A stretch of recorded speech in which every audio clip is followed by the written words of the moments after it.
que se suelen presentar o que uno suele ver son pacientes que han sido pues evaluados, ¿no? De forma, y tiene un diagnóstico especial y un diagnóstico, una patología diferente, que también tengo pacientes así con casos que son patologías un poco raras, ¿no? Tengo también, pero algunos no, algunos son más, llevan otro tipo de, o quiero que lleve otro tipo de enseñanza, ¿no? Siempre cuando veo un paciente así, pienso en ustedes, ¿no? Como estoy ayudando un grupo de semiología, pienso en eh, quererles mostrar qué es lo que sucede el día a día, en la práctica del día a día, en el momento.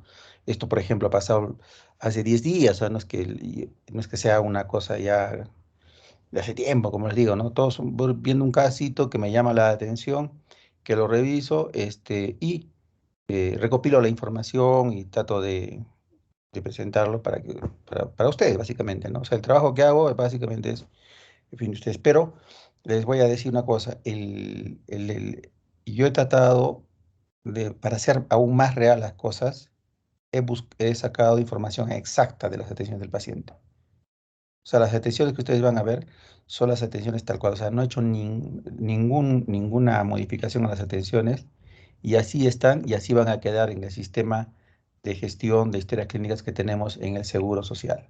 ¿Ya? Obviamente he estado borrando los nombres de los médicos que aquí no se trata de decir, de señalar fulano, sutano, que sí, que fue, que no hizo bien, que no, no, eso no se... El asunto es cómo se está haciendo las cosas con una mirada objetiva de cómo mejorar ciertos aspectos para evitar para enfocarnos mejor en la atención del paciente, ¿no? Y entonces quiero decirles que esto que ustedes están viendo acá es la historia clínica tal cual yo la puedo ver ahorita. Si yo entraría en este momento a buscar la historia de un paciente, por ejemplo, si yo estoy ahorita trabajando en hospitalización y me ingresa un paciente, yo tengo el acceso a todas las atenciones que tenga el paciente que figuran en el sistema. Y entonces yo puedo ir, por ejemplo, si el paciente ha sido atendido en Lima, ¿no? En Tacna, en Puno, me refiero obviamente a las redes del seguro de salud, ¿no? Si el paciente ha sido atendido en una clínica, no, eso no voy a tener, ¿no? Pero todo lo que tiene que ver con la salud está registrado en un sistema de historias clínicas electrónicas, esta es entonces yo busco información, busco los datos y voy detallando de dónde ha sido el paciente atendido, ¿no? Y este paciente justo ingresó, o sea, ¿por qué yo lo conozco? Porque el paciente ingresa yo lo acepto el paciente. A mí, yo estoy en un servicio de medicina interna de hospitalización y el paciente ingresa por emergencia. Entonces, es un servicio de emergencia, eso tienen que saber, ¿no? Cómo están distribuidos los servicios en hospital. Ahorita los pacientes ingresan a hospitalización generalmente por emergencia, porque antes ingresaban por consulta externa. Es decir, tú tenías una cita con un paciente, decidías internarlo y lo hospitalizabas por un motivo, ¿no? Justificado. En este caso, ahora todos los pacientes, como una consulta externa, todos los pacientes ingresan por emergencia. Ustedes tienen ahí, hay algunas cosas que no he borrado, creo que no valería la pena, pero es un paciente, mira, los datos de acá que son interesantes, ¿no? La fecha de vigencia tiene que ver la fecha de vigencia del seguro, eso no nos interesa para nada. Sexo masculino, 82 años de edad, incluso te dice 5 meses, 20 días, para ser exactos. Te dice el acto médico, te dice dónde lo están atendiendo, dónde corresponde esta atención, corresponde al hospital Samuel Pastor de Camaná. Este es un número de historia que tampoco no interesa. La fecha de ingreso, el 15, y el examen la primera atención es el 15, ¿no? Y miren a lo que dice, paciente transferido de emergencia, área no COVID, con los siguientes diagnósticos. Neumonía no especificada, enfermedad renal crónica, diabetes mellitus, hipertensión arterial y operado, dice, antecedente quirúrgico de un quiste renal derecho. COVID-19 negativo, ocupación conductor. Historia de emergencia, traído esta madrugada por presentar pérdida de conciencia hace 20 horas aproximadamente. no relajación de esfínteres. Estuvo con disnea de esfuerzo desde hace un mes, con ortopnea de 2 almohadas. Desde hace una semana, cuadro de tos productiva. A su ingreso, presión arterial 90-50, saturación 92. Examen, palidez cutánea, fluidos cardíacos, no soplos. Dice a ambos, bueno, parece decir, ¿no? Eh, AP, aparato pulmonar, parece decir, crepitantes basales, predominio de emitoras derecho, abdomen globuloso, blando depresible, con gran cicatriz paramediana, no dolor, ruidos aéreos positivos, miembros inferiores, edema con fobia, una cruz, hasta el tercio distal de ambas piernas, neurológico, clavo 15, no focaliza. En estudios, hemoglobina 5.1, creatinina 1.6, urea 71, examen de leucocitos 8 a 10 por campo, bacterias 2 cruces, rayos de tórax infiltrado basal derecho, hemoglucotés 156, EKG ritmo sinusal a 75 latidos por minuto, hemibloqueo anterior izquierdo primer grado. Se intentó coordinar referencia a Arequipa en varias oportunidades sin éxito, debido a que encuentran saturados en el Hospital del Nacional del Case y en Yanaguara, refiriendo que se intente el día de mañana. Consultas, chicos, preguntas ustedes puedan tener de este caso. Esto es una situación que se ha dado hace 15 días, ¿no? Esto pasó hace 15 días. Y esto todos los días está pasando. Entonces, ¿qué ustedes pueden eh,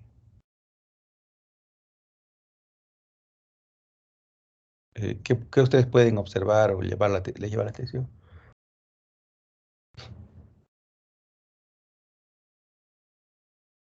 Doctor, puede ser la hemoglobina también que está disminuida, sí, muy disminuida, y también que presenta tos persistente, ¿no? Entonces se puede acompañar de diferentes también síndromes. Ujú. Eso me gusta, por ejemplo, que ya vayamos viendo qué puede ser enfocado el paciente, ¿no? Porque el enfoque que se ha dado mm, esta neumonía, ¿no? Pero yo quiero que ustedes tengan estos conceptos claros, ¿no? Neumonía en un paciente, ¿por qué han hecho el diagnóstico de neumonía? Por la radiografía probablemente, porque la clínica, que el paciente pierde el conocimiento hace 20 horas, un paciente que ustedes atienden, están en emergencia, te traen un paciente que hace, ¿por qué lo traen? Porque hace 6 horas ha perdido el conocimiento. ¿Ustedes hacen diagnóstico de neumonía por eso?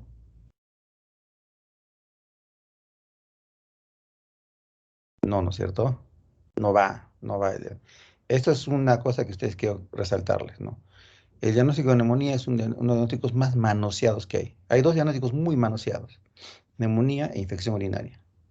Entonces, todo paciente que tenga la placa con información, no nos interesa la clínica. O sea, la clínica, lo que ustedes están estudiando sobre semiología, no les interesa para nada.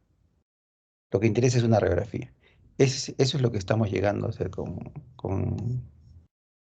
es lo que estoy viendo yo que pasa con muchos casos, ¿no?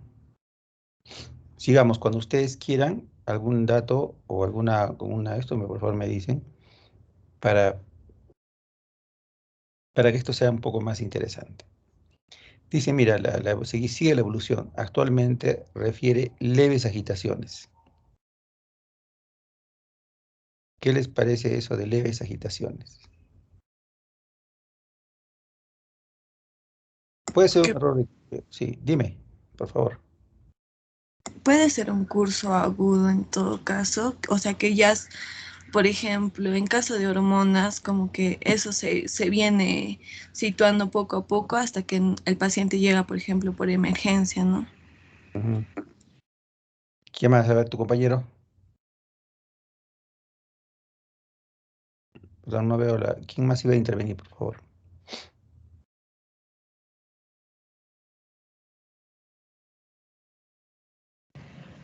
Doctor, ¿eso de las agitaciones también se podría deber a su baja hemoglobina? Claro, pero, Nicole, muy bien, pero lo que yo quería ver es que esto no es un término semiológico, ¿ya? Es lo que quiero decirles, ¿no? Uno no debe poner leves. Ustedes tienen, por ejemplo, ¿no? Cuando yo les digo a ustedes, presenten un caso clínico, alguna vez ustedes me ponen, ¿qué te digo? A ver, paciente refiere eh, mm,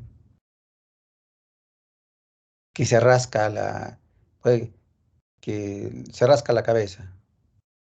Tal vez no es el término adecuado, ¿me entienden? A eso voy. Tenía que, tiene prurito el paciente, ¿no? O por ejemplo, el paciente refiere que le caminan hormigas en las piernas, ¿no?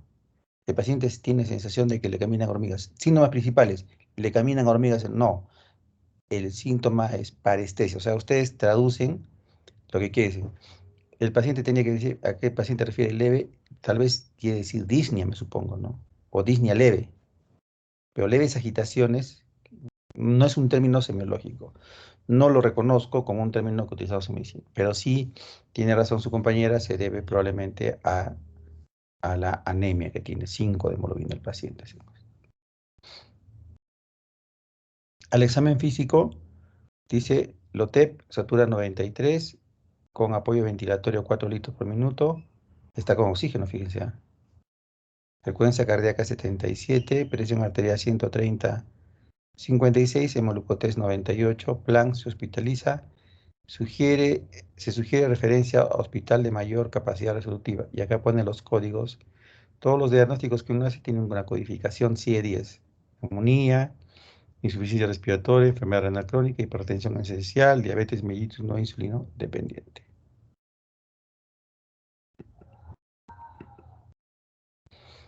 Indicaciones. Se hospitaliza en área COVID, oxígeno en debe ser error. Yo también, les digo una cosa, yo no estoy acá criticando que se equivoquen, no es una. Hay cosas que hay que observarlas para cambiar.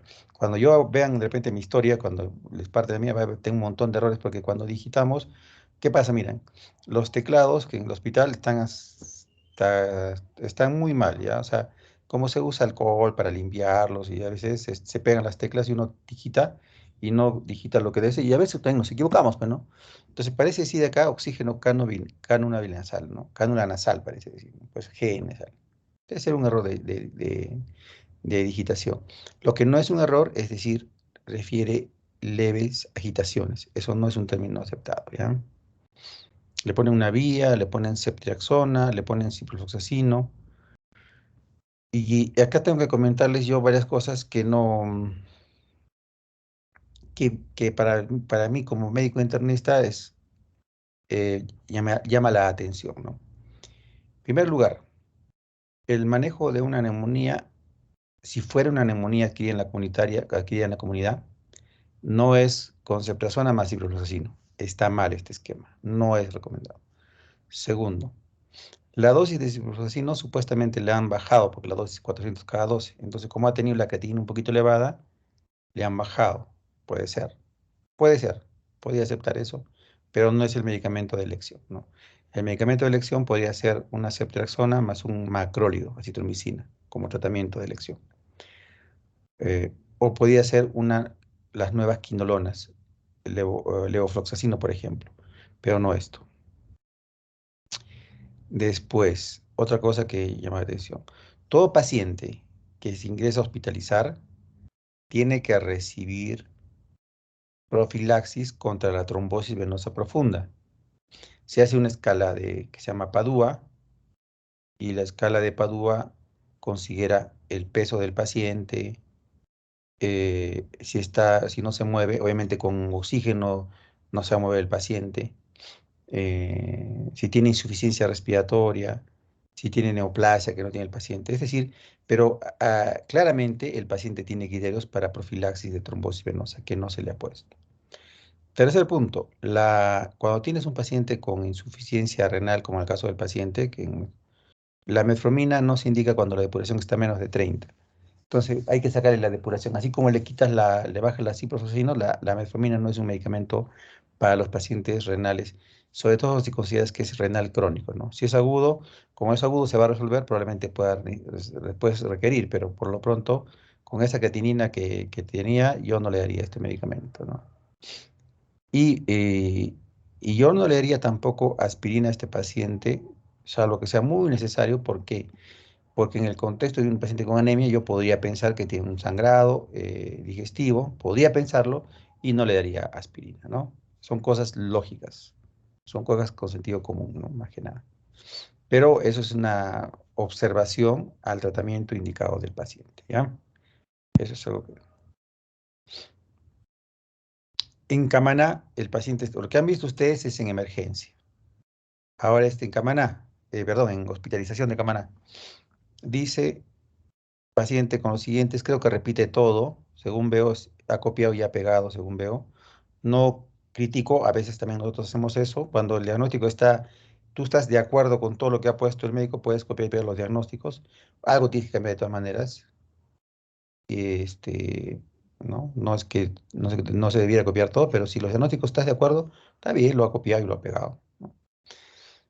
Y entonces dice, actualmente cursando su primera hora en hospitalización estable, refiere leves agitaciones, ¿no? Miren cómo se copia hasta lo mal también, ¿no? Esto no debía corregir el médico porque este es otro médico. Una cosa es el médico de emergencia y este es el médico de piso.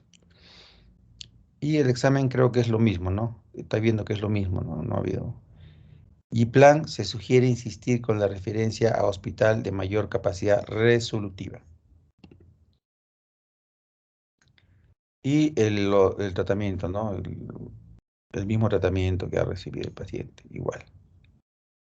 Metformina, enalapril le receta al paciente, los mismos diagnósticos.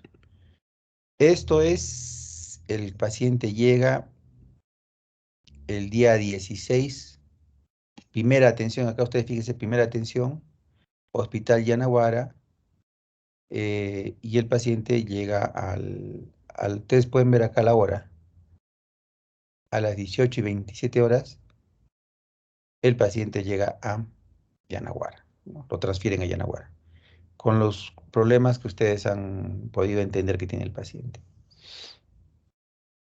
Y dice, tiempo de enfermedad 5 días, y cambia acá, ¿no? Pues 5 días, aparentemente no ha sido, ¿no? Pero bueno, acá dice 5 días. Tos, disnea, fiebre. Acá dice fiebre, acá dice tos, decaimiento. Evaluado en Atico, luego refirió a Camaná. Lo de Atico lo tengo obviamente porque Atico no lo han atendido, parece en el seguro, si no lo han atendido o el seguro de repente Atico no tiene sistema de gestión como tenemos nosotros de esta historia clínica, ¿no? Luego refirió a Camaná, hospitalizado 3 días, recibe ceftriaxona, ciprofloxacino. Le encuentran hemoglobina 5, por lo cual es referido para transfusión sanguínea. RAM niega, ¿no? Medicación habitual en enalapril, atenolol, metformina, glibenclamida. Entonces, aquí cambia ya el esquema dice el médico que lo ven, que el paciente tiene tos, tiene fiebre, ¿no? Ya lo enfoca más como que tiene una neumonía, ¿no? Y le pone anemia por deficiencia de hierro y le pone insuficiencia respiratoria aguda, ¿ya? Y le pide los siguientes análisis. El día 16, acá están los análisis. Leucocitos 11.000, hemoglobina 4.9, hematocrito 16, hemoglobina corpuscular media 17, concentración, volumen corpuscular medio 58. ¿Qué significa este volumen corpuscular medio y esta hemoglobina corpuscular media? Que tiene microcitosis, hipocromía. O sea que es una anemia probablemente por falta de fierro. Plaquetas normales, y estos, los segmentados 84, los eosinófilos 0,2, los basófilos 0,5, los linfocitos 6.3 y así, ¿no? Entonces un hemograma que muestra leucocitosis con neutrofilia, anemia microcítica, hipocrómica, probablemente ferropénica, como dice el colega. Creatinina 1, PCR 6, urea 61.9. Entonces la urea está aumentada, como dice acá, 10 a 40. La creatinina está en valores normales. Si consideramos que ha tenido ya 1.6, 1.7, está mejor la creatinina. Y el PCR que está elevado, que es un restante de inflamación. Luego sigue las evaluaciones. Esta es la evaluación 3. Me he pasado la evaluación 2 porque realmente no he hecho todas las horas. El paciente está varios días en emergencia y es evaluado en la mañana, en la tarde, en la noche, ¿no? Acá dice, mira, este paciente no estaba en observación, según entiendo, y dice el médico, paciente a quien se le ha transfundido 2 paquetes globulares, al momento tranquilo, con menos agitación. TEN de tórax, EPIT con proceso pleuroparenquimal derecho. Haga no acidosis, no alteraciones electrolíticas, creatinina de control de 1, hemograma con leucocitosis. Paciente quien puede ser manejado por patología pulmonar, cuadro renal, puede ser una injuria aguda, causa de la anemia, debe ser estudiado hemodinámicamente estable. Paciente retorna a su centro de origen como se coordinó la referencia. Entonces aquí el médico indica que luego de la transfusión, el mismo día 16, ya a las 22 horas, recuerden que ingresó en la tarde, ya estamos hablando casi la noche del día, del mismo día, él quería regresarlo al paciente a su lugar de origen. Y si esto de la evolución 4 sigue interesante, ¿no? Unos minutos más tarde, el mismo médico coloca lo siguiente. Se indica que el paciente debe retornar al centro asistencial de origen. Familiares se oponen a que se lleven a paciente. Personal de enfermería de Camaná refiere que paciente vive solo, sin atención de familiares. Se conversa con la familia, se niega a la contrarreferencia ya indicada. Referencia fue realizada para transfusión sanguínea, con retorno de paciente al centro asistencial de origen. Familiar refiere que no evidencia mejoría, por lo que quieren que se quede aquí. Y se niegan y oponen a la contrarreferencia, exigiendo que se debe quedar aquí a pesar de no haber camas disponibles. Personal del hospital de Camaná se va sin llevar a paciente. Paciente queda alojado en trauma shock. Se informa a jefe sobre situación, a jefe de guardia. Diagnósticos: insuficiencia respiratoria, anemia, etiología, enfermedad renal crónica, hipertensión y diabetes. Continúa tratamiento, hemograma de control, le pide el médico. ¿Qué opina? ¿Alguien tiene alguna?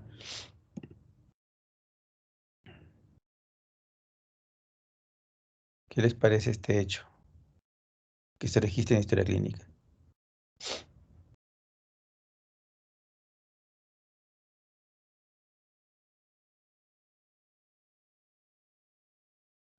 No es el lugar adecuado, doctor. Jorge, ¿te parece que es que mira, recuerda Jorge que no hay consulta externa? Estamos en la situación en que estamos. Ahorita solamente los pacientes se atienden por emergencia o en hospitalización. ¿Está bien, Jorge, que ese paciente sea referido a Camaná? ¿Que sea regresado a Camaná? ¿O el paciente piensas que debería quedarse para mayores estudios? Mm, mm, no, debería quedarse. Muy bien. Jorge opina que debería quedarse. Miren, chicos, porque esta es una cosa que me parece interesante. Por eso le he puesto el caso clínico, ¿no? Porque acá se conjugan varios problemas. El primer problema que se conjuga es que seguramente no hay camas, o sea, la emergencia está saturada, eso lo sabemos, ¿no es cierto? La emergencia está saturada, ya. Pero es un paciente asegurado, necesita atención y necesita atención especializada. Y en estas últimas evaluaciones que ustedes han visto, que les he leído, y esa es una crítica que mía, o sea, que yo estoy haciéndola por, por lo que he leído la historia clínica, que veo que el enfoque del médico de emergencia que ha hecho estos comentarios, que lo ha escrito en Historia Clínica, es que el paciente se regrese. No, no es de ninguna manera ha pensado en que si el paciente necesita ayuda, que debería quedarse, que tendría que buscar la causa de la anemia. No, le he dicho, se va porque ya le pusimos la sangre y ya venía solamente por la sangre. El enfoque me parece que está mal. O sea, se pone a discutir con la familia. Entiendo, yo reitero, bajo el punto de que no hay camas, comprendido, entendido. Pero el hecho que no haya camas no es un problema, no es culpa del paciente, ¿me entiendes? O sea, vas a poner en riesgo la atención de un paciente. ¿Qué podía hacer yo? O sea, esto que solucionen pues, los jefes, que solucionen el jefe, el director, que ponga más camas, que venga, no sé, que venga la defensoría del asegurado, que nos amplíen un ambiente más, pero el paciente no puede. En primer lugar, el mismo médico se expone a que si el paciente regresa, se complica. El doctor fulano me lo ha regresado y se me ha complicado y el paciente ha fallecido, por decir, se expone a una denuncia. Eso por un lado, mal legal, ¿no? De la parte más importante para mí es que lo que yo les decía siempre, lo que ustedes les digo, ¿no? El paciente, cuando el paciente se enferma, va buscando ayuda a un lugar. Él va con la esperanza de que alguien le ayude, le dé una atención, lo atienda mejor. Y otro lo quiere desalojar. ¿Dónde acá está la empatía? ¿Dónde está lo que nos han enseñado? O sea, de ese punto de vista, fíjense, ¿no? Pónganse en el caso de que el señor fuera su familiar, su abuelito. Su abuelito es asegurado, tiene derecho a atención, paga años de seguro, se pone mal, lo va al hospital. Y el médico le dice, no, ¿sabes qué? Te vas a regresar a Camaná porque acá no hay espacio y no sé qué. O sea, seguramente ustedes no lo van a aceptar, ¿no? Ya, yo les voy a poner una cosa que no sé si está bien que les diga este ejemplo, pero igual les voy a decir. ¿Qué pasaría si fuera familiar del colega si fuera el familiar del colega? ¿Lo devolvería? No. Alguna vez, no, al comienzo no me gustaba esa forma que había unos médicos que siempre decían, ¿no? O sea, no me gustaba, no porque era un momento que vivía, sino que son circunstancias diferentes, ¿no? Pero cuando yo estaba haciendo la residencia, había una doctora que decía, te voy a dar un consejo, a todos, ¿no? Decía, ¿no? Trata al paciente como que fuera tu hermano, tu papá, tu abuelito, tu mamá, tu hermano, ¿no? Eso es lo que decía. Y así vas a estar bien y te va a ir bien porque vas a estar todo por el paciente. Si tú lo ves es una cosa, digamos, de repente muy en palabras, ¿no? Porque tú vas a ver, tú estás en emergencia, atiendes 60 pacientes en un turno, ¿no? Entonces, a ver, ponte, el primer paciente, pues, de repente lo atiende, después ya te cansas, o sea, quiero decirte que las circunstancias van a cambiar, bueno, vas a tener 60 hermanos, ¿no? No puedes, inclusive si fuera, ya no podrías, pues hay un momento en que ya no puedes, que hay cansancio mental y todo eso. Pero miren, sin ir a ese extremo de pensar que todos van a ser mis familiares, es una forma que no llego yo a hacer, pero no por ese lado, sino tú estás como médico y tienes un paciente, y el paciente necesita de tu atención. ¿Por qué tratar de mandarlo y llevarlo a otro sitio? Eso se va aprendiendo con el tiempo. En un momento, como te digo, te vas a sentir, tanto paciente tengo yo, que no sé qué, pero no tienes que respirar hondo y seguir, ¿no? Estás ahí y hay responsabilidades que no dependen de ti. Tú trabajas hasta donde puedes y hasta donde das. Total, el paciente se queda, como dice ahí, se queda en shock trauma, no hay camas en el momento, se avisa al jefe de guardia, se avisa al... Ya no es mi responsabilidad, el paciente necesita. Tú te pones al lado del paciente, no te pones en contra del paciente, ¿me entiendes? El paciente necesita una cama aquí. No hay camas acá, vean, solucionenme, vean si mandan otro paciente, de repente otro paciente que está adentro, que no necesita, puede irse de alta, de repente llamo a piso buscando camas para hospitalizar un paciente, veo la solución, alguien tiene que dar alguna solución, pero si tú te tomas el problema y lo devuelves al paciente, el problema va a ser tuyo, ¿no? O sea, legalmente, y el problema va a ser, el mayor problema va a ser para el paciente, ¿no? Que se va a regresar, viene, le pone sangre y se va. Luego sigue la evolución 5, ¿ya? Que dice que la hemoglobina por transfusión es de 5, que bla, bla, bla, bla, bla. Creo que no hay mayor. Dice, no hay camas en observación, está en sillón de tópico de enfermedad. Fíjense, el paciente está en un sillón porque no hay camas.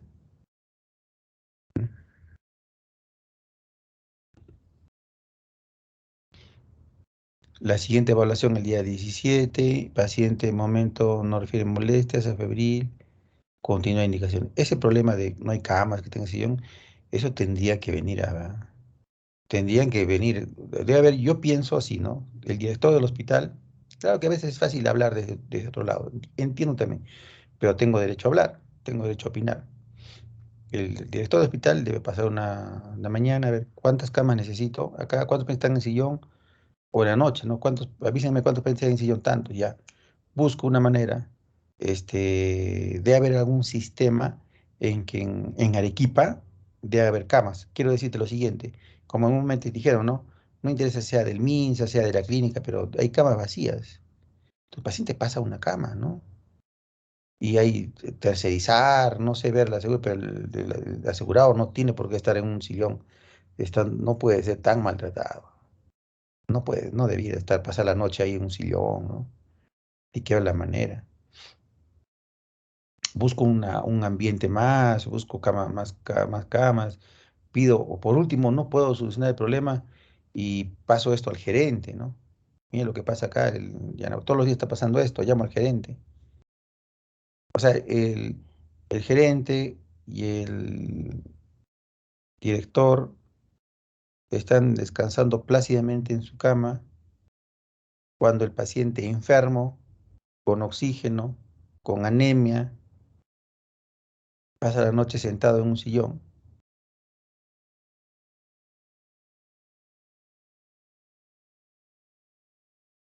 Y a veces esto pasa, no te digo, esto pasa todos los días y no solamente no toma relevancia hasta cuando la prensa saca, dicen, miren, cómo es", y eso no es así, o sea, no es que la prensa tiene que ir, ¿no? No, y no esperar a que la prensa, cuando hay una queja o un problema mayor, pero estamos acostumbrados a eso a veces, ¿no? Cuando hay un problema mayor, grave, una cosa trasciende, recién ahí vamos a ver cómo solucionamos. No, son pacientes que están ahorita, hoy día, en la noche han dormido, ahorita están pacientes sentados esperando cama. Es una necesita solución. Una solución necesita eso. No es cuestión esto que ustedes está, este caso es de ahorita y esto ha pasado con el paciente, ¿no? Entonces, esta es la valoración, esta es otra valoración. Creo que no hay mayor, tal vez acá que le pone enema oculto, insuficiencia, neumonía, hipertensión, bla, bla, bla, bla, bla. Acá, mira, se trata de hospitalizar en medicina interna y responden que necesitan resultados de prueba molecular. Este es un problema en relación a mi servicio. ¿Por qué? Porque en mi servicio de hospitalización de medicina interna hay médicos, yo lo digo así, porque hay médicos que están muy nerviosos en relación a que ingrese un paciente con COVID, ¿no? Entonces, ya al paciente le han hecho prueba antigénica, ya está en una emergencia no COVID, pero no, dicen, no, es que como la radiografía hay infiltrado, quiero la prueba molecular. El paciente debía estar internado ahí. Es, para mí no lo puedo digerir que el paciente está sentado en un sillón haya una cama en mi servicio y no lo hospitalicen simplemente porque el médico dijo, háganle la prueba molecular. O sea, por una tontería, ¿no? El paciente debería subir ese día, debería haber subido el día 17 si había camas, prueba molecular. Eso no es que, es que ¿sabes qué pasa? No te digo que el médico sea malo, no estoy diciendo de eso, sino que a veces no se da cuenta de las cosas, no se da cuenta de lo que una decisión puede ser.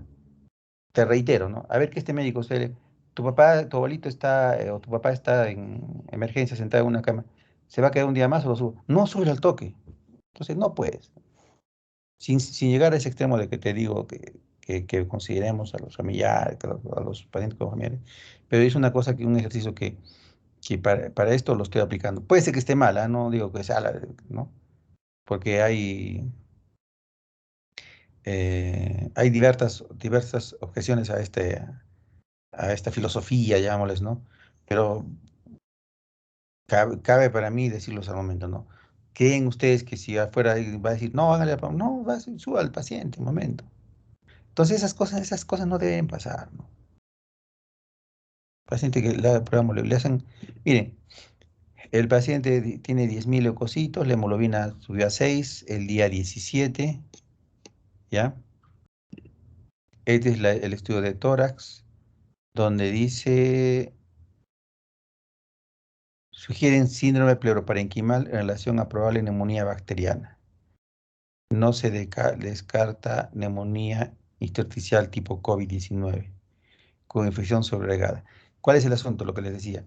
Nos enfocamos en esto, el informe. O sea, el informe de la tomografía vale todo. La clínica no vale para nada. De repente tiene neumonía y como dice acá COVID, hágale prueba molecular, ¿no? Y la clínica, el paciente tendrá COVID con la clínica que hemos presentado, que se ha desmayado, que ha venido, que con anemia. En absoluto, en absoluto. Pero como acá dice, ya, bueno,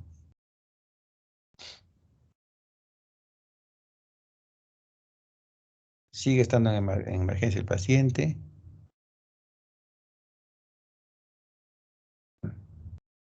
Es la evaluación 11, el día 19. Creo que no los leo porque, o sea, no cambia mayor cosa, ¿no? El día 21, la evolución 20, la 20ª evaluación, cefepime, enoxaparina, le dan cada 20 a 24. Lo que decía, ¿no? Profilaxis para trombosis, mire, están dándole ahora. El paciente necesitaba profilaxis para trombosis, de todas maneras.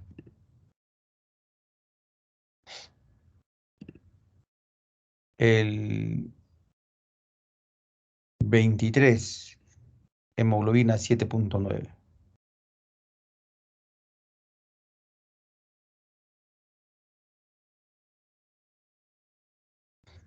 Y este creo que es el 23, 20. O sea, el paciente ha estado desde el día 16, ¿sí? 16 hasta el día 23 en emergencia, esperando cama para hospitalizar. Me llama acá está, esta es mi evaluación, ¿ya? Esta es medicina interna, el día 1, la primera atención. Y esto me llama el médico de emergencia, me dice, ¿sabes que hay un paciente que está esperando, está hace 4 días sentado en un sillón? No, pero súbelo, le digo, o sea, si la cama hay una cama, súbelo al toque. Entonces, lo más temprano posible. Y fue en la noche. Me lo subieron a las 23 horas, me lo subieron al paciente. ¿Mm? Y sin estar para molecular ni nada. Ya el paciente, me explicó, un paciente así con anemia, súbelo al paciente, ¿no? Y si se dan cuenta ustedes hasta donde esto, nadie creo, aparentemente nadie le preguntó al paciente, bueno, según lo que dice, porque todos son evaluaciones, paciente con los siguientes diagnósticos, los siguientes diagnósticos, los siguientes diagnósticos, nada más, ¿no? O sea, repetir que no hay camas, que falta aquello, que se pide hemoglobina. O sea, en ningún momento creo que nadie preguntó lo que el paciente. Yo le puedo decir que yo hablé con el paciente y el paciente me dio la información. Esto dice que ocupación conductor, toma glibenclamida, metformina, hace 20 días inicia enfermedad caracterizado por presentar disnea progresiva, llegando a la ortopnea en la última semana, y que hace una semana, mientras estaba trabajando, presenta dolor precordial y pérdida de conocimiento, motivo por el cual es trasladado a centro psiquiátrico y posteriormente a emergencia del hospital de Camaná, donde lo trataban como anemia más neumonía y deciden transferirlo al hospital Yanaguara. Se le ha solicitado hemograma que muestra anemia microcítica al ingreso 4.8. Acá hay, por ejemplo, errores, ¿no? En vez de slash está el 7, pero son errores de digeo, de digitación, obviamente. Leucocitosis leve sin desviación izquierda. Creatinina 1.69, plaquetas normal, PCR elevado. TEM pulmonar, signos que sugieren síndrome pleuroparenquimal en relación a probable neumonía bacteriana. Acá es una descripción del informe. En emergencia recibió 2 paquetes globulares y la hemoglobina última está en 7.9. Al examen, paciente lúcido orientado, escala de grado 15, corazón, ruido cardíaco regulares, no soplo, pulmones, murmullo vehicular disminuido en base de emisores derechos, se auscultan sucrépitos en dicha zona, abdomen distendido, ruidos ceros presentes, no doloroso, no se palpan masas, no edemas en miembros inferiores, piel pálida, moviliza las 4 extremidades. Impresión diagnóstica, insuficiencia respiratoria aguda, TEP de alta probabilidad, Wells riesgo moderado. O sea, aquí recién si le, hago le ponemos el diagnóstico de lo que es más probable. Un paciente que pierde el conocimiento, que le duele el pecho y se agita, es TEP. No es neumonía de ninguna manera. Es lo más probable que sea TEP. Es lo más probable, ¿ah? Y le hacemos una escala de Wells, que la escala de Wells te sale que es un riesgo moderado. Anemia crónica, probablemente ferropénica, ¿no? Probable NM de colon. NAS con interrogantes, diabetes mellitus e hipertensión como antecedentes. Se inicia anticoagulación plena para el TEP. Mañana se pide angiotem, porque recuerden que ingresó a las 23:30 de la noche. A esa hora no hacen angiotem. Se solicita estudios como ferritina, reticulocitos, bilirrubina, etc. Se mantiene terapia antibiótica. El lunes coordinar colonoscopía. Esto es lo que el enfoque diferente, ¿no? El enfoque como de buscar una causa, no está preocupando que el paciente para qué está acá, que no debe estar acá, que me peleo con la familia, que no, que lo debo devolver, que lo cuanto antes posible, que la estancia, no me interesa. La colonoscopía se hizo.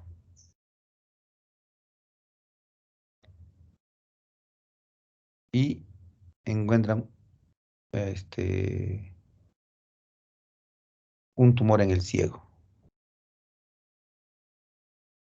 una lesión sólida. No salió bien la imagen, ¿no? Pero sea de colon.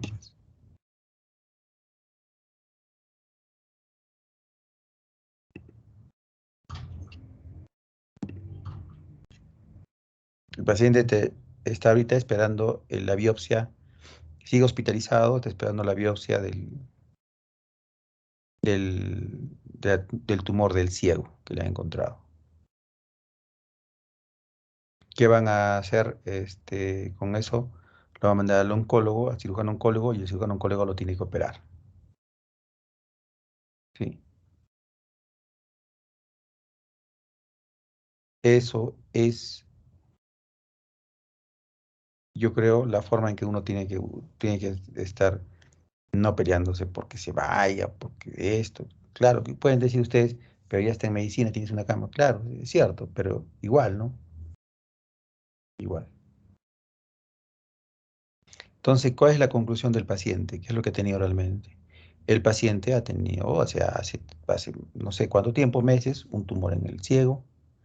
El tumor del ciego ha ido sangrando y ha presentado una anemia crónica, ferropénica, por pérdida de sangre crónica. Y sobre esa anemia ferropénica el paciente ha tenido probablemente una tromboembolia pulmonar. Ha estado manejando el carro, mientras manejaba el carro le ha venido una presión del pecho, se ha desmayado y ha empezado agitación. Y todo lo demás, que no sé qué, que la neumonía, que eso, que la anemia, que la transfusión, todas son palabras y al final son cosas circunstanciales, sin importancia, sin sustento clínico, claro.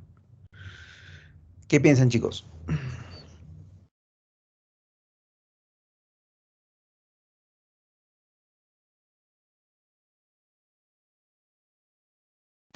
Doctor, yo tengo una duda. Ujú.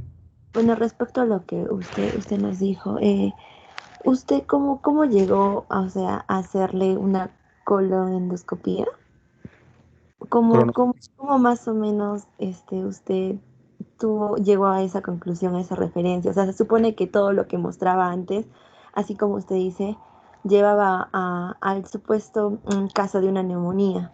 Supongo que ellos lo vieron por la Disney y todo eso, pero ¿usted cómo lo diferenció? No, pero lo que les, Rebeca, lo que te decía, paciente que tiene anemia microcítica hipocrómica, algo que aparentemente nadie analizó. Entonces tú pones a pensar, anemia microcítica hipocrómica es ferropénica. Significa que el paciente está comiendo poca alimentación, que no es el caso, el paciente nunca había, ni siquiera bajado de peso el paciente, no mencionaba, además el paciente tenía sobrepeso, tenía. Y o significa que está perdiendo sangre el paciente. ¿Por dónde pueda perder sangre? La lógica que yo pienso es el siguiente, ¿por dónde va a perder sangre un paciente que no se dé cuenta? Es decir, si tú pierdes sangre por la nariz, epistaxis, llamativo, ¿no? Sangras un poquito, es un escándalo, hace, ¿no? Si pierdes sangre con la orina, pues orinas a rojo y sangre vas a tener. Si pierdes sangre, te haces un corte, una herida, pues evidentemente va a haber ese antecedente. Si tú tienes un sangrado por pulmón, empiezas a toser y botar sangre, es puto hemotoico. Claro que no debe bajar tanto, ¿no? Para que el paciente llegue con hemoglobina de 5, la conclusión es que yo hice son las siguientes. Para que el paciente llegue con hemoglobina de 5 sin evidencia de pérdida de sangre, es una anemia crónica.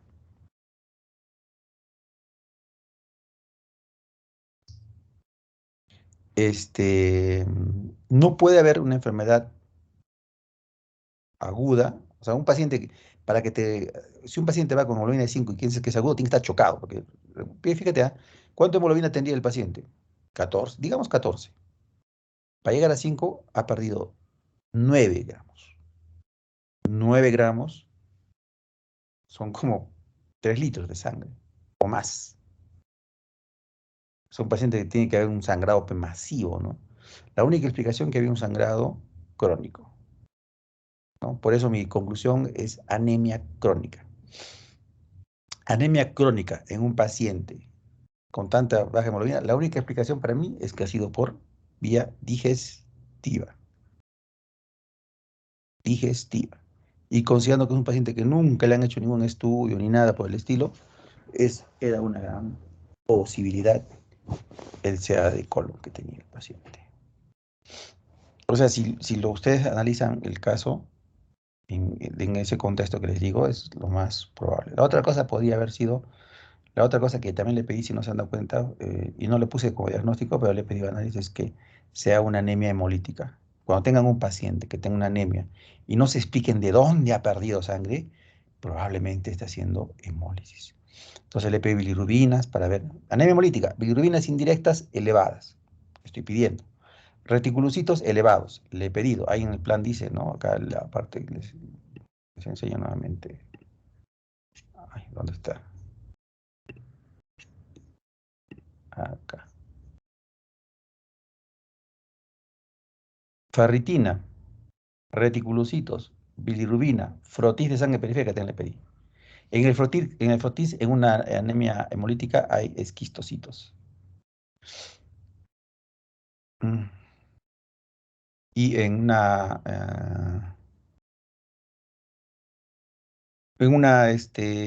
anemia ferropénica debe haber ferritina disminuida, obviamente, ¿no? Reticulocitos deben estar disminuidos. O sea, todo es contrario. En base a estos estudios, tú puedes decidir si hay hemólisis o hay pérdida, ¿no? Para ver pérdida, ferritina debe estar en el suelo, ¿no? Bajísima la ferritina. Para ver hemólisis, la ferritina está normal. los reticulocitos tienen que estar altos en hemólisis, pero bajos en la anemia ferropénica. Y la bilirrubina indirecta tiene que estar elevada en el caso de una anemia eh, hemolítica, ¿no? Y en el frotis, como reitero, hay esquistocitos en el examen. En-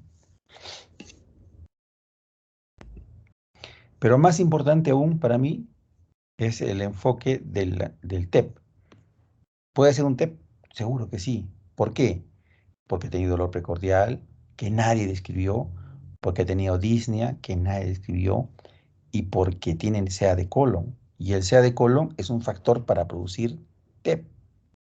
Pero más allá, neumonía, ¿por qué? Si el paciente está manejando su carro, se baja del carro, dice que cuadró el carro para, textualmente, ¿no? Llegó al carro, cuadró para cargar unos palos que tenía que hacer, se baja del carro, le duele el pecho y pierde el conocimiento. Despierta agitado. Así se presenta la neumonía. ¿Qué tipo de neumonía sería? Es una fulminante, una que no existe. No existe fulminante, por eso que estoy bromeando. ¿Ah? Entonces, es que antes decían, es lógico, pulmonía, que acá ha muerto de pulmonía fulminante, eso no existe, ¿no?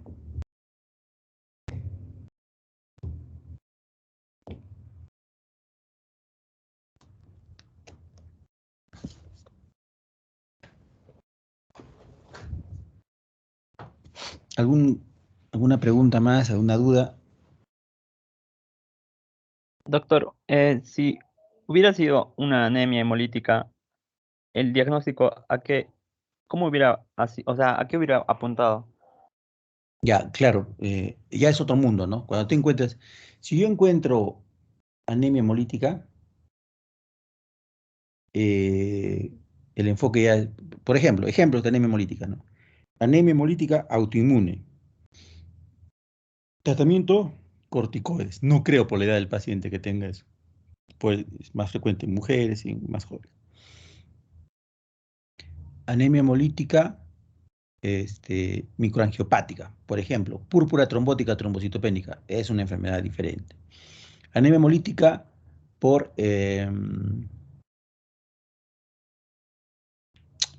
no es el caso, ¿no? Por incompatibilidad de grupo sanguíneo, ¿no? O sea, le ponen sangre y hace una sangre diferente y hace anemia hemolítica. No, no es el caso, ¿no? Por citar alguna causa.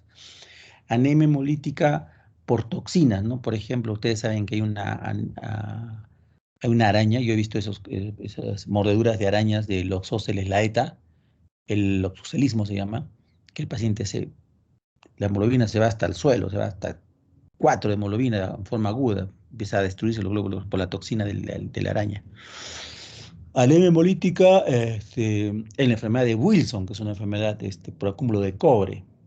Anemia hemolítica por ejemplo, alteraciones de la membrana, esferocitosis, por ejemplo, ¿no? Es muy común en la esferocitosis. La anemia de células falciformes es muy común, es la causa más común de anemia en el mundo porque es frecuente en países como África, ¿no? Por ejemplo. Pues estoy citando causas. En el caso del paciente tendría que ver, ¿no? Tendría que ver más.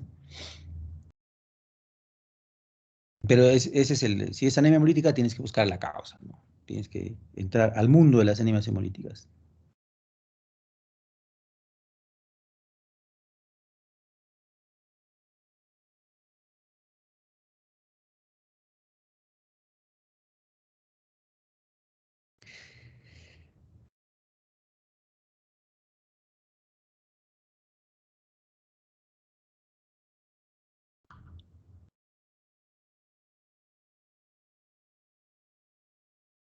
¿Alguna pregunta más? O sea, la conclusión final, el paciente ha hecho un TEP. El paciente es un paciente, parece estoico, ¿no? Porque con hemoglobina de 5 ha estado trabajando todavía. Se sentía cansado. Él seguramente ha presentado sangrado hace tiempo, hace mucho tiempo, sangrado progresivo, lento, ¿no? Y no se ha dado cuenta, bueno, la hemoglobina ha ido bajando, él tiene que trabajar todos los días, no está quejándose, no tiene tiempo para atender, esos pacientes así, ¿no? Esos pacientes que son, de repente en las últimas 3 semanas seguramente ha sangrado más el tumor y ya la hemoglobina bajó a 7, ya se sentía cansado, y aún así no consultaba, el paciente seguía trabajando, el paciente con hemoglobina de 5 seguía trabajando, y hasta que le ha dado un TEP, y el TEP le ha condicionado que el paciente lo atienda, ¿no? Y ha empezado su situación de un hospital a otro hospital, de otro hospital, y han hecho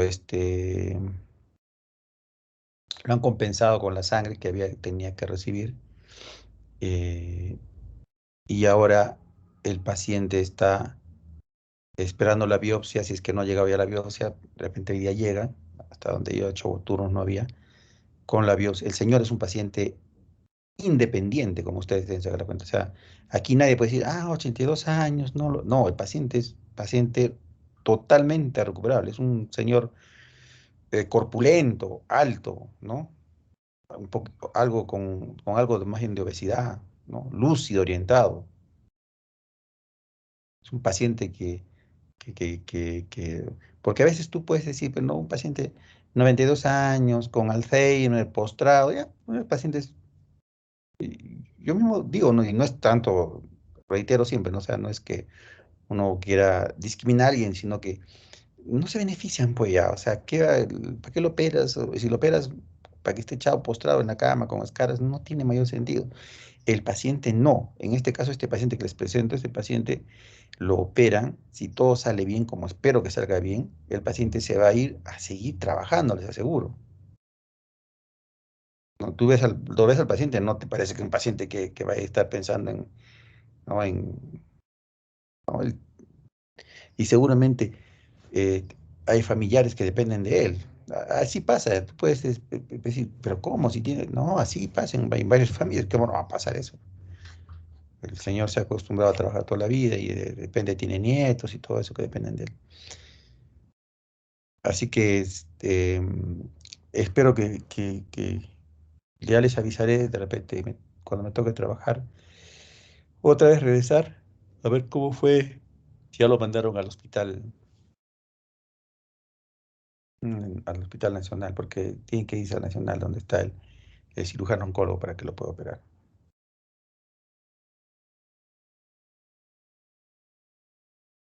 Chicos, preguntas, tengo otro caso. ¿Qué les parece? Comenten, porque el tema que me han dado, y para mí, les digo sinceramente, no me gusta repetir, ¿no? No me gusta que me encasillen en temas, ¿no? Me han encasillado en lo que tiroides, ya me da flojera, ¿no? Hipotiroidismo que tiene, palmar la tiroides, la enfermedad de Graves, Hashimoto, y lo mismo, y lo mismo. Se lo puede dar la clase para que ustedes la lean, pero estos casos clínicos son casos que creo que pueden ustedes, depende, ¿no? A mí me parece, ¿no? Puede estar equivocado. Me parece que pueden sacarle más provecho. ¿Qué dicen? Sí, doctor, está interesante, sobre todo que a un inicio se pensaba que era neumonía y al final resultó siendo otra cosa, tromboembolismo pulmonar, ¿no? Sí, y con sustento, ¿no? Como les digo, ¿no? O sea, no estoy inventando cosas. Ahora tengo diagnósticos mucho más complejos, ¿ah? Y Y todas las patologías que tengo para presentar son así, o sea, diametralmente opuesto de lo que se dijo a lo que fue realmente. Sí, doctor, Vamos quizá con otro. se pueda seguir presentando los casos. Está bien por la mayoría, creo. Ok, Rebeca, ¿alguien tiene alguna otra opinión diferente? Porque es válido, ¿no? Que alguien diga de repente, no, mejor resolver los temas, ¿no? Que están programados. Pero lo podemos hacer, ¿no? Podemos hacer con el tiempo. Bien, chicos, ahí son las 10, tenemos tiempo creo para un casito más. Es un caso más complicado, ¿ah? ¿Entramos? ¿Vamos? Sí, doctor. Sí, Ya. doctor, dale. Este caso lo quiero publicar, este casito de acá que les voy a presentar. Es este de acá. A ver.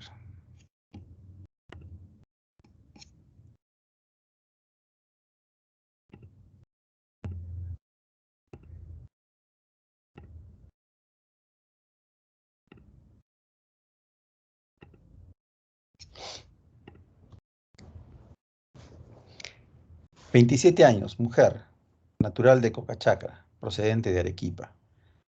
Antecedentes patológicos niega». Esto me ha ayudado a presentar el residente de medicina interna. Diego Chávez se llama el residente. Con él vamos a hacer seguramente la publicación de este casito. Ocupación, comerciante. La paciente tenía gestación de 19 semanas por fecha de última regla. Ah, no tiene antecedente de efectos eh, alergias, mejor dicho, ¿no? RAMS le ha puesto, ¿no? Y su fórmula gestacional o fórmula obstétrica es gestaciones 3, partos 1, no me acuerdo cómo es esto, abortos 1 creo que es, ¿no? ¿Alguien se acuerda cómo es esto? La verdad, tipo que no leo esto. Creo que es gestaciones, hijos vivos, partos. Ya, porque si tiene 3 gestaciones, el asunto es que yo la conozco el caso bien, tiene una hijita, ¿ya? Y el aborto que ha tenido, pues, ¿no? Me parece que de ahí. Lo voy a hablar después. Igual estamos recién, esto es como un borrador. El paciente es de ahora también, de septiembre, o sea, no es una paciente hace años, no, no, de este año en septiembre. El 2 de septiembre, la paciente es atendida en hospital de Mollendo por tiempo de 2 semanas, que presenta ausencia de movimientos fetales, habla incoherencias. Mira, habla incoherencias. Baja de peso, náuseas, vómitos, pérdida de fuerza en miembros inferiores. Y lo refieren a Hospital Yanaguara. En Yanaguara tiene una evaluación el 3 de septiembre. Dice, una semana presenta desorientación progresiva, hablando incoherencias. Estas cosas ustedes van a encontrar, estas incongruencias. ¿Por qué? Porque acá dicen 2 semanas y acá dice 1 semana. Es la historia que hace cada médico y cada médico lo plasma de la manera en que él puede obtener la información. Acá dicen que hace 1 semana, estamos hablando del 3 de septiembre, que el neurólogo dice que hace 1 semana presenta desorientación progresiva, habla incoherencias. Al examen despierta, orientada en persona, no en tiempo y en persona. No, orientada en persona, no en tiempo. Acá hay un error. No signos de focalización ni meningios. Se solicita tomografía cerebral con y sin contraste. Hay un incremento de la glándula hipofisiaria, de tanto por tanto, y hipercapturada de sustancia de contraste. Se debe solicitar resonancia magnética de hipófisis por la posibilidad de un adenoma hipofisiario. Sistema ventricular normal. El informe de la resonancia en ese tiempo no había. El día 3 se le hace una consulta a medicina intensiva, a UCI. Dice hemodinámicamente estable, terminar con gestación, cobertura antibiótica, exámenes de control, posibilidad de UCI en el posoperatorio, control por ginecología del Hospital Nacional Carlos Alberto Seguín Escobedo. El 3 de septiembre, eh, acá hay una valoración, dice paciente de 18 semanas, aborto retenido, deshidratación severa, óbito fetal con aparente sepsis, sensorio comprometido. Se indica metronidazol, solución polielectrolítica, evaluado por médico de turno de ginecología del Hospital Nacional CASI, no acepta transferencia, debe ser manejado por médico internista. Entonces lo mandaron al Hospital Nacional para que lo vea el ginecólogo nacional y dijeron que no era tributario, que regrese. Y el paciente justamente regresa a Yanaguara. Y siguen presentando. Familiar indica vómitos 2 meses de evolución, hace 15 días pérdida del equilibrio y desorientación. Datos importantes, ¿ah? Desorientación, pérdida del equilibrio. Hace 3 días en ecografía particular, óbito fetal. Examen físico, soporosa. Responde parcialmente al interrogatorio, taquicardia 110. Encefalopatía, etiología determinar, óbito fetal, deshidratación de segundo tercer grado, anemia moderada, sepsis, foco ginecológico. Y en el día 3 la transfieren de ginecología del Hospital Nacional y ponen esto. Neurológico, somnolienta, confusa, desorientada, en tiempo-espacio, orientada en persona. Glasgow 14/15, no rigidez en nuca, focalización en mi cuerpo izquierdo con hemiparesia, disminución de la fuerza y limitación de movimientos. Sensibilidad aumentada, dificultad para deglutir, interesante esto. Encefalopatía, etiología terminal, metabólica versus infecciosa, descartar encefalitis, descartar tumoración hipoficiaria, adenoma hipoficiario. Indicaciones, evaluación por ginecología, términos de gestación, inducción de parto urgente, catéter venoso central, analítica completa. Esto es cuando el paciente es transferida de ginecología, ingresa a la unidad de cuidados intensivos. Como les digo, te da falta ordenar un poco, estamos en proceso de información. Pero yo, acá me faltaba, no está bien. ¿Dónde está? Esta es la hoja de atención en hospitalización de UCI. ¿Qué dice acá? Nota de ingreso a unidad de cuidados intensivos. Veamos la fecha para seguir la secuencia cronológica el 3 de septiembre. El 3 de septiembre el paciente ingresa a la UCI. Paciente mujer de 27 años, natural de Arequipa, procedente de Arequipa, ocupación, negocio particular, sin antecedentes patológicos, no alergias. Paciente transferida del servicio de ginecología del CASI. Ingresa el 2 a las 21 horas con cuadro transitorio de trastorno de sensorio, deshidratación y aborto retenido. Familiar refiere que paciente presentó vómitos de 2 meses de evolución. Hace 15 días empieza pérdida del equilibrio y desorientación que se hacen más manifiestos. Hace 3 días acude a médico particular donde le constatan óbito fetal con la ecografía que ya les dije ya. Cuadro de deshidratación severa y le indica acudir al hospital. Ingresa al hospital Yanaguara, donde se administra hidratación, antibióticos, cuadro clínico sin mejoría, por lo que es transferido al servicio de ginecología del CASE, evaluado por neurología con indicación de TEM, sin contraste, incremento del tamaño de la glándula hipoficiaria, descartar adenoma hipoficiario, se realiza junta médica con ginecólogo de turno, quien indica que no hay indicación de cesárea por extracción de óbito, pasa a UCI para manejo y posibilidad de evolución de parto para, ¿qué dice? Expulsión de óbito. Paciente en aparente regular estado general, estado de hidratación, mal estado de nutrición, conjuntivas ligeramente pálidas, llena capilar menos de 2 segundos, neurológico, somnolienta, confusa, desorientada en tiempo-espacio, orientada en persona, Glasgow 14/15, no rigidez de nuca, focalización en mi cuerpo izquierdo con hemiparesia, disminución de la fuerza y limitación de los movimientos, sensibilidad aumentada, dificultad para deglutir, cardiovascular, termodinámicamente estable. Todo esto está bien. Inversión diagnóstica, encefalitis, descartar tumoración, óbito fetal, sepsis, foco ginecológico, alcalosis respiratoria, hipocalemia severa, hiperlactatemia, anemia moderada. Es el diagnóstico de ingreso a la UCI el 3 de septiembre. Entonces, recapitulando, es un paciente que hace una semana, según varias anamnesis, presenta desorientación. Hace 2 meses, aparentemente estaba con náuseas, vómitos, pérdida del equilibrio, según lo que dicen, ¿no? Y cuando va a hacerse ver hace 3 días, no 5 días, se va con un médico particular, en Mollendo le encuentran que tiene óbito fetal. Le dicen que venga al hospital. La paciente llega al hospital desorientada. No puede deglutir, tiene inestabilidad, según se refleja, y tiene disminución de la fuerza en miembros inferiores. Acá dice en un lado del cuerpo, pero en otras evoluciones dice que en ambos miembros inferiores. Lo ve, hacen en el Nacional Junta Médica y deciden que no necesita ningún término quirúrgico del parto, y que el parto tiene que seguir nomás su curso, digamos, el óbito fetal, y que venga a UCI. Y lo mandan y por eso ingresa a UCI. Ese es el resumen hasta ahorita. Pues son evaluaciones, desorientada, hemodinámicamente estable, junta médica, le dan misoprostol, expulsión de feto. El 5 de septiembre expulsa el feto.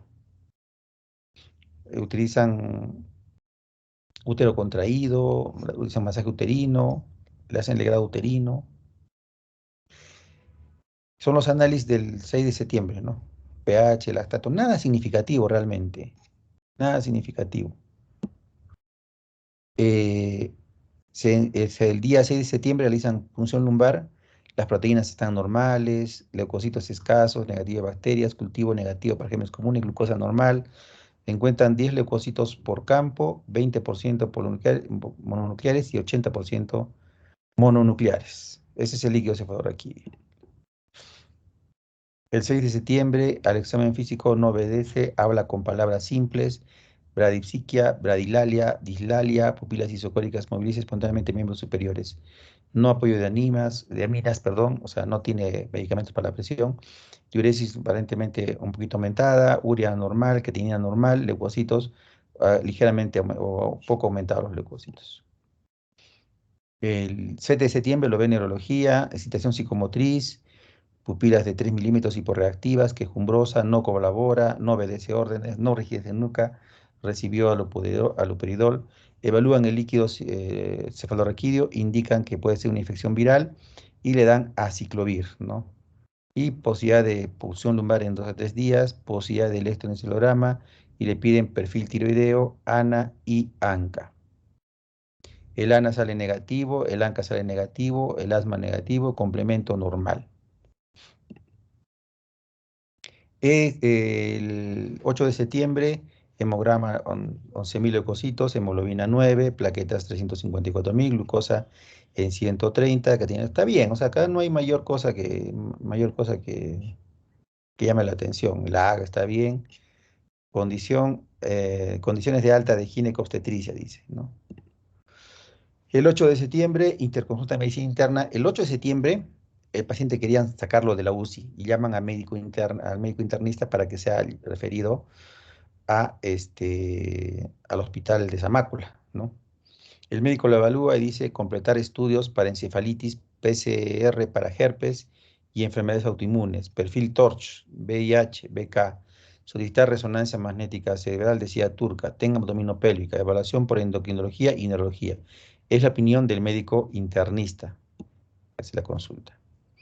El día 8 de septiembre, un día después de que el médico, que quisieran bajarlo la paciente al servicio de medicina, la paciente busca desaturación, compromiso de conciencia, uso de músculos accesorios, satura 99%, se decide intubación, tercer intento, y el paciente desatura. O sea, el día 8 la intuban a la paciente en la UCI. Recapitulando, paciente gestante, que estando gestando presenta náuseas, vómitos 2 meses antes,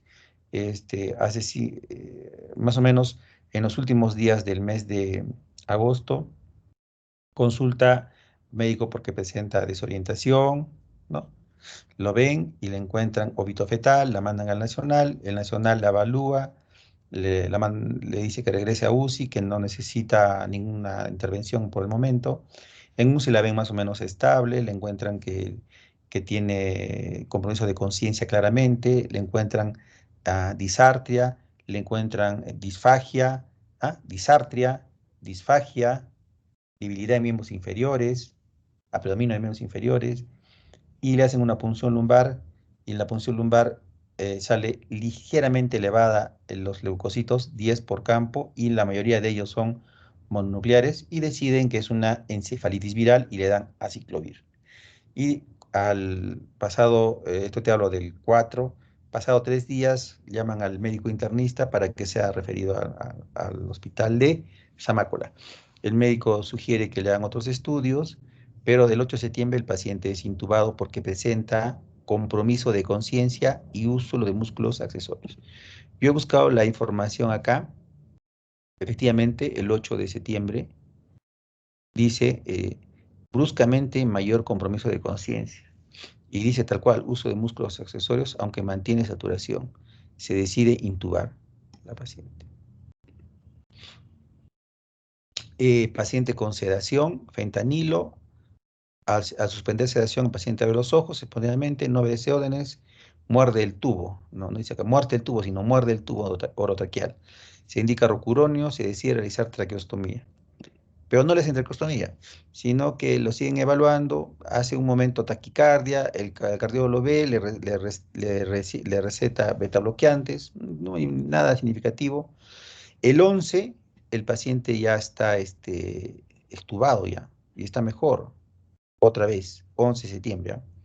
Despierta al estímulo verbal y táctil, sigue al examinador, obedece órdenes motoras y gesticulares, moviliza extremidades superiores, pero no moviliza extremidades inferiores. Eso no describe, pero eso es algo real, porque yo la vi a la paciente y no movilizaba para nada miembros inferiores.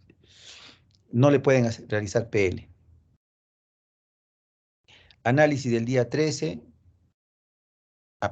Perdóneme.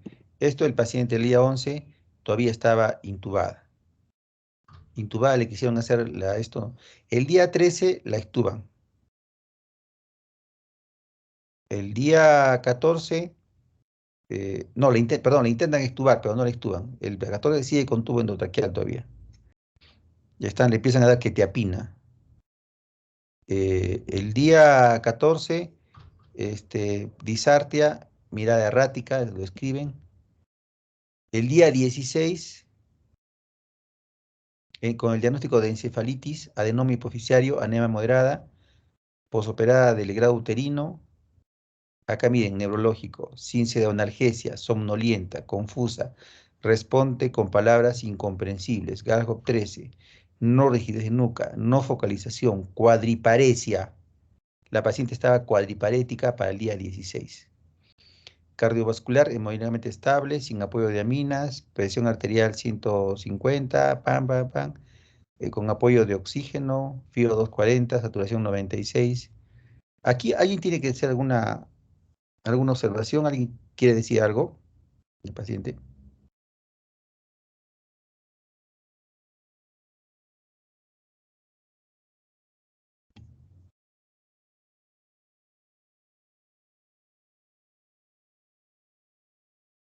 Ya. Bueno, sigamos entonces. Estos me parece son puntos importantes. ¿Ah? Mira, el día 16 la paciente estaba cuadriparética. La paciente estaba cuadriparética, estaba hemodinámicamente estable. ¿eh? Hemograma normal, 14.000 leucocitos, pero no pasa nada. O sea, no hay en ningún momento hay una infección, nada, claro. El día 16, acá está la descripción de la cuadriparesia. Neurología la ve el día 17, el electroencefalograma está normal. Se sugiere TEN cerebral sin contraste, estructuras de tronco encefálico de cerebro y cerebelo de morfología y densidad normal. O sea, le hacen el 17 otra tomografía normal también, ¿ya? Normal la tomografía. El 22 la ve el ginecólogo, no hay nada, no hay ninguna alteración, no hay problema. El 22 tiene los análisis de tiroides TSH baja, cortisol normal, prolactina elevada. Esto habla de lo que se llama hipotiroidismo central, que justamente íbamos a hablar del el caso de nuestro tema. Cuando tienes un paciente con TSH baja y T4 baja, es un hipotiroidismo central. El TSH está abajo, ¿no? Acá no he puesto el T4, pero yo lo he visto en el sistema y el T4 está abajo. Es un hipotiroidismo central. Lo endocrinólogo también, el 24 de septiembre, electromiografía. El 24 de septiembre, polineuropatía axonal, sensitivo motora, predominio de miembros inferiores. El 24. El 25, el neurólogo dice que tiene una polineuropatía y no más hace mayor comentario. El día 26 debe ser esto. Dice paciente mujer de 27 años, encefalitis viral, probable adenoma hipoficiario, hipotiroidismo secundario o central, está bien. Anemia moderada, posoperada 16 del grado uterino, infección urinaria, bacteriemia asociada a catéter, descartar. Acá le ponen encefalopatía de Wernicke o de Wernicke, como se pronuncia. Le colocan catéter y el paciente empiezan con vitamina B1, tiamina. El día 29, paciente desorientada en persona, en tiempo y espacio, responde a preguntas más complejas, obedece órdenes aún persiste debilidad global a predominio de miembros inferiores, deglute parcialmente alimentos, se acepta el paciente para que pase a Samácula. Esta es la última evaluación de UCI, todavía de UCI, los mismos diagnósticos. Esto es de Samácula, pero voy a presentarles esto. Esta es la nota de ingreso a medicina interna. ¿Ya? Entonces, la nota de ingreso dice, paciente mujer de 27 años de edad, natural y procedente de Arequipa, según datos de historia clínica, sin antecedentes patológicos ni alergias. Ocupación comerciante particular, refiere transferida de servicio de UCI de nuestro hospital con los siguientes problemas: encefalopatía de etiología terminal, encefalitis viral, descartada encefalopatía de Wernicke, posoperada de grado, infección urinaria, bacterias asociada a catéter central, anemia moderada, probable adenoma hipoficiario, hipotiroidismo secundario. Estos son los diagnósticos y el examen dice: despierta, orientada en persona y parcialmente en tiempo y espacio. Responde a preguntas simples y obedece a órdenes simples. Debilidad global a predominio de miembros inferiores. Degluta los alimentos aunque aún con dificultad. Tiene hemocultivo positivo para este Staphylococcus epidermidis, que debe ser contaminación. Ha recibido vancomicina también. Plan, analítica de control, mañana resonancia magnética, disminución de la hidrocortisona hasta retirar, retiro definitivo de sonda nasogástrica de acuerdo a tolerancia clínica. 30 de septiembre, 3, acá lo que he puesto yo es esto, ¿no? Acá está, esta es mi valoración, ¿ya? Yo la veo el 3 de octubre, justamente un mes después del ingreso. La veo en Samácula. Y, a ver, el 3 de octubre acá está, a las 8:56. El 3 de octubre era domingo, me toca pasar visita en domingo. Ojo, acá dice servicio de en ginecología, porque como ingresó a gineco, no le cambiaron, pero el paciente está en medicina interna. Acá tiene la edad del paciente, ¿ya? Y pongo los siguientes problemas. Dice, paciente con el sexo femenino con los siguientes problemas: insuficiencia pituitaria secundaria a prolastinoma. Eso es lo que yo concluyo. Tiene un prolastinoma que está provocando insuficiencia pituitaria. Hipotiroidismo central, lo que les decía, porque revisé los análisis y el TSH estaba bajo y el T4 bajo. TSH bajo, T4 bajo, hipotiroidismo central. Y pongo este diagnóstico: encefalitis de tallo cerebral de Bickerstaff. Ya vamos a hablar de eso ya con ustedes. Eso es lo novedoso, es por lo cual quiero presentar este caso. Posoperado de legrado uterino por aborto fetal. Polineuropatía de miembros superiores moderada, anemia moderada. Y al examen, de trenes móviles sin edemas, fuerza ligeramente disminuida en miembros superiores, muy disminuida en miembros inferiores, y acá me faltó poner reflejos osteotendinosos disminuidos, claramente. Eso me faltó. Y acá lo interesante, se inicia inmunoglobulina humana. O sea, un mes después del paciente de que ha estado hospitalizado en la UCI, hacemos un diagnóstico de una enfermedad que se llama encefalitis de tallo cerebral de Bickerstaff y empezamos tratamiento. Y empezamos tratamiento con inmunoglobulina humana, que es este de acá, ¿no? Y el paciente presenta mejoría, empieza a mover más las piernas y el paciente le dan de alta. Pero lo interesante no es eso. Vamos a ver. Esta es la resonancia magnética, un adenoma hipoficiario, que eso no hay duda. Esto es cuando lo ve después el neurólogo, que sugiere que está mejorada. No hace mayor comentario del diagnóstico. Por eso lo presentamos, ¿no? Porque los neurólogos como que no hacían caso al diagnóstico. Hicimos una junta médica y al final se ha acordado que el diagnóstico es una encefalitis de Bickerstaff. ¿Qué es eso? Vamos a hablar levemente sobre eso, ¿ya? La biografía, encefalitis de Bickerstaff, la enfermedad rara. Esta es una revisión de 62 casos. Vamos a revisarlos.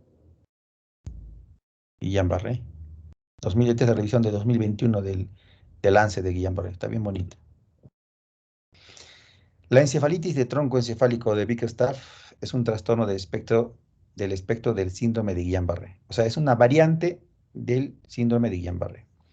En 1951, Bickerstaff y Cloik describieron esta encefalitis en pacientes que presentaban oftalmoplegia, ataxia y depresión de la conciencia. Después de 6 años, Bickerstaff amplió esta condición a una serie de casos apropiadamente titulada Encefalitis del tronco encefálico, más observaciones sobre un síndrome grave con una enfermedad con pronóstico benigno. La encefalitis de Bickerstaff se asocia típicamente con anticuerpos anti-CQ1B en 2/3 de los pacientes. Este paciente se le ha pedido estos anticuerpos anti-GQ1B, están pendientes los resultados. Cuando salgan los resultados, pues les decía que los voy a probablemente publicar, porque sale el resultado positivo y eso va a tomar más fuerza el diagnóstico y eso va a ser un caso muy interesante, porque es rara esta patología. Y ha encontrado otros anticuerpos también, anti-GM1 y anti-GD1A. Esto es solamente para ver la prevalencia de la enfermedad de Guillain-Barré o el síndrome de Guillain-Barré. ¿No? En Sudamérica la incidencia son 10 casos por 100.000 habitantes, pero después del evento de la aparición del virus Zika ha aumentado, ¿no? Y ustedes ven acá unos datos más, ¿no? Acá quiero que vean la clasificación de Guillain-Barré y vamos a ver acá lo que dice encefalitis de tallo cerebral de Bickerstaff, donde hay debilidad de miembros inferiores, patrones de debilidad de miembros inferiores, hay ataxia, ¿no? Hay compromiso del sistema nervioso central, ¿no? La conducción es de tipo axonal, en la forma clásica, y se asocia a estos tipos de anticuerpos GQ1B, como hemos dicho ya. Pero también hay el GT1A también se asocia, ¿no? Y la proporción de pacientes que presentan Guillain-Barré menos del 5% del paciente que presenta. Acá un poco la incidencia. Los criterios propuestos. ¿Cómo son los criterios para esta enfermedad? Oftalmoplegia y ataxia con disturbio de la conciencia y signos piramidales. El Miller-Fisher, esto para diferenciar, hay una oftalmoplegia aguda con ataxia y arreflexia y hiporreflexia. Y el Guillain-Barré clásico, hay una debilidad simétrica con arreflexia.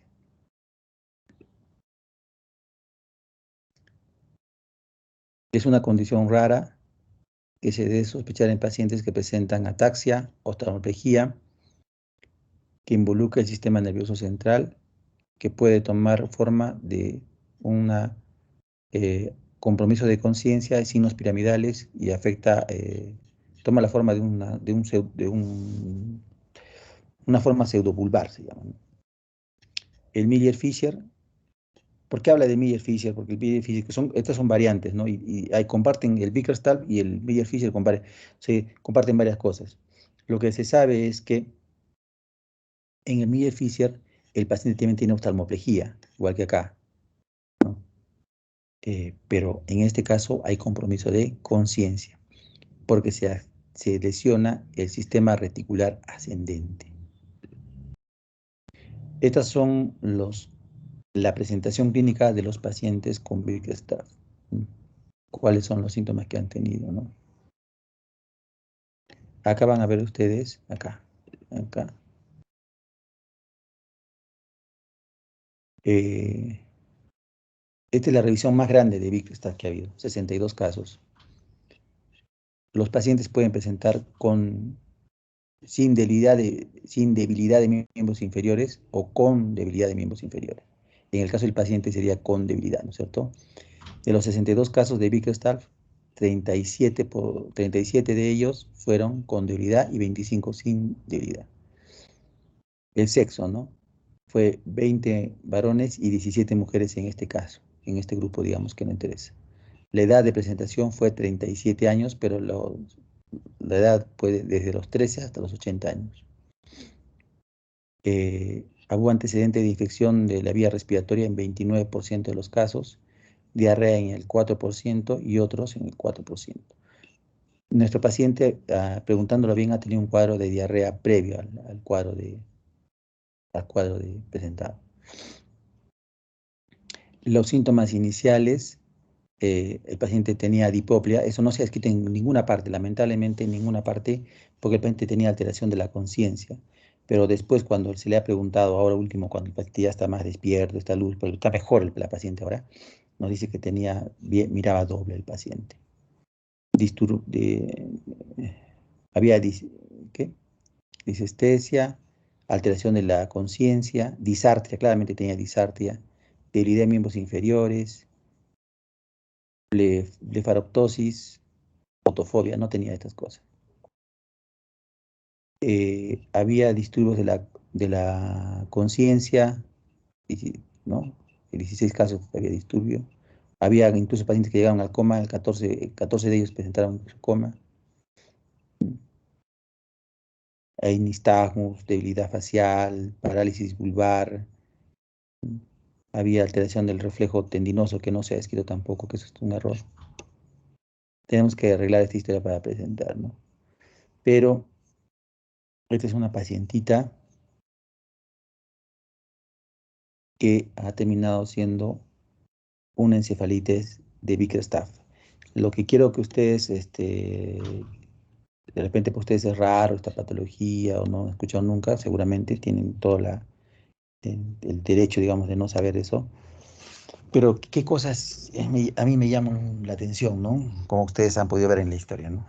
Una paciente joven que presenta alteración de la conciencia y presenta polineuropatía. Y llega a ser insuficiencia respiratoria, la llegan a intubar. Y en ningún momento han pensado en la posibilidad de Guillain-Barré en esta paciente, en la UCI. Hasta un mes en la UCI y nunca pensaron en un Guillain-Barré. ¿Por qué? Porque la paciente tenía alteración de la conciencia y no cuadraba. En resumen, lo que quiero decirles es que la encefalitis de Bickerstaff es un paciente que puede presentar un cuadro similar al Guillain-Barré, pero con compromiso de conciencia. Y entonces, al no saber que existe esta variante de Bickerstaff y al no saber que existe una variante que tiene las características de la alteración del sensorio, de la oftalmoplegia que presentaba, de la disfagia. ¿Recuerdan cuando hablaba de disfagia, que no podía tragar la saliva la paciente? Todo era compromiso vulvar. Y a ese nivel es donde se produce el daño de este tipo de patología. Y por eso comparte muchas cosas con el Miller-Fisher. Porque en el Miller-Fisher también hay oftalmoplegia, puede haber también algún caso de disfagia. Entonces, significa que el paciente perdió la oportunidad de un tratamiento por desconocimiento de esta patología, ¿no? Ahora, pueden decir ustedes, pero ¿estás seguro que es esto? Porque puede ser también otras cosas. Se ha discutido el caso y han planteado ellos deficiencia de vitamina B1. No cuadra para nada. La polineuropatía severa que tiene el paciente no es una presentación típica de una encefalopatía de Wernicke. Puede haber, pero no es algo. La paciente no movía las piernas. Y la otra cosa es la respuesta terapéutica. Si bien es cierto, nosotros le hemos dado tratamiento un mes después, pero aún así que le hemos dado un tratamiento un mes después, la paciente la semana después empezó a mover las piernas. Hace poco le he hecho una visita domiciliaria a la paciente. No camina todavía, pero mueve mucho más las piernas, de forma mucho más clara. Y sobre todo, si sale el CQ1B positivo, eso va a ser mucho más claro el diagnóstico, porque siempre puede quedar algunas dudas, porque no hay un diagnóstico, o sea, entienden que no hay para esto una prueba 100%, ¿no? Aunque salga negativo, yo pienso que sí ha tenido esta enfermedad por la respuesta terapéutica que tiene la paciente, pero Seguramente hay muchos otros que van a decir, no, no, no, no puede ser tal cosa, ¿no? Pero ya teniendo los anticuerpos positivos ya no va a quedar dudas al respecto. Porque esos anticuerpos son poco sensibles, pero son específicos. ¿Qué significa? Que no todos los pacientes que tienen la enfermedad de Bicester van a tener el GQ1B positivo, pero cuando tenga positivo, seguro que sí va a ser. Seguro que sí. Es la especificidad.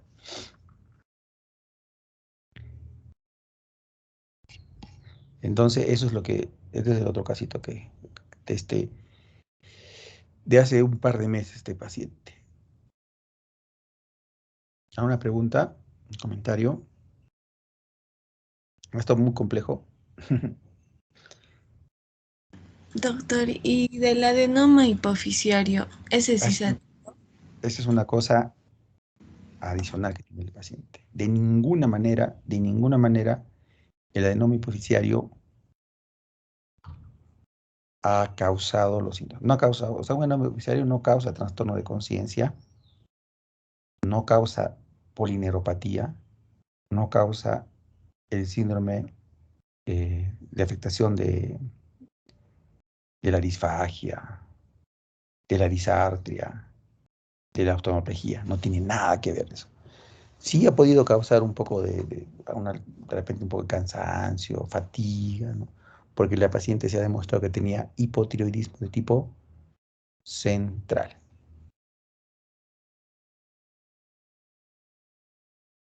Doctor, ¿puede que el óbito fetal sea causa de la encefalitis? Eh, pero ¿de qué manera? De hecho, han pensado que puede haber sido que haya tenido alguna infección la paciente. Siempre empezó la infección, siempre han dado antibióticos, pero en la punción lumbar no se encontró ninguna infección. La presencia de 10 leucocitos en el líquido cefalorraquídeo no es infección, Juan. Es normal, puede ser normal. Ese resultado del líquido cefalorraquídeo es normal. Y las imágenes, exceptuando la adenoma, son normales.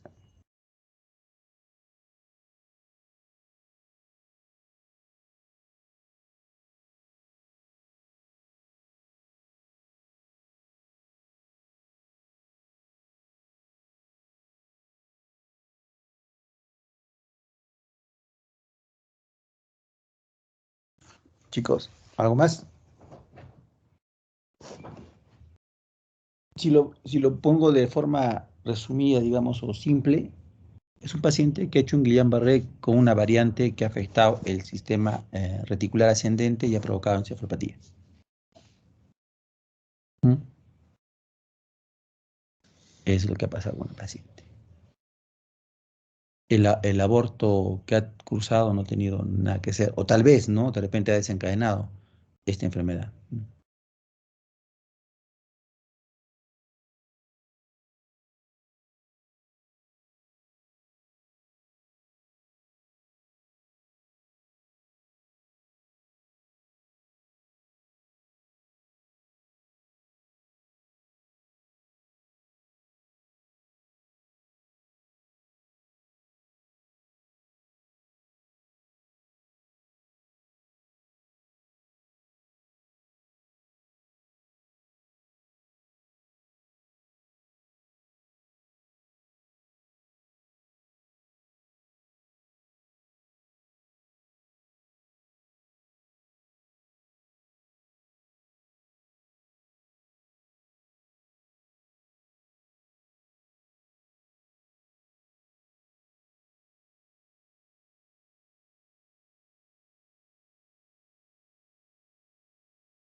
Chicos, ¿alguna pregunta más?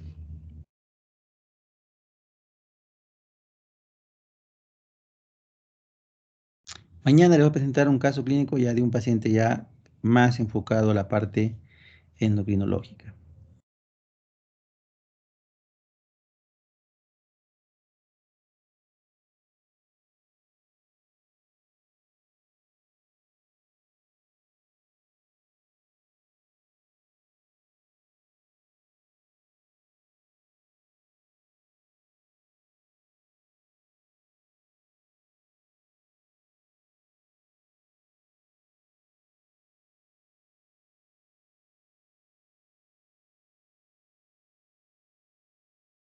¿No hay más preguntas? Entonces lo dejamos aquí mañana, mañana a las 9 también, ¿ya? Tipo de las 9.